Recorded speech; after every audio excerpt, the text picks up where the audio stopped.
Okay, हमारे time में कहाँ था ये सब? तो फिर आप मेकअप कैसे करते थे? हमारे टाइम में तो ये सब बेचने के लिए कुछ औरतें घर घर घुमा करती थी, कंघी, चूड़ियां वगैरह वगैरह बेचने के लिए। तो ऑडियंस, मैं सही बोल रही हूँ ना? तो फिर अभी क्यों नहीं घूमते घर घर? क्योंकि अब मेकअप और पार्लर ने इन सब चीजों की जगह ले ली है। तो मैं अगर ऐसा बोलूं कि आप अपने बीते हुए कल को अभी एक्सपीरियंस कर सकते हो तो? और वो कैसे होगा? क्योंकि अब वही दृश्य का वर्णन करने आ रही है हमारी 5th स्टैंडर्ड की student Vaishali Pawar. So welcome her everyone with lots of claps on stage, Vaishali Pawar.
Super! मैं तो ये टाइम भूलकर पुराने समय में चली गई।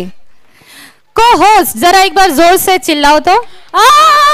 मुझे ओह माय गॉड, इतनी जोर से भी नहीं चिल्लाना था कि मुझे हार्ट अटैक आ जाए।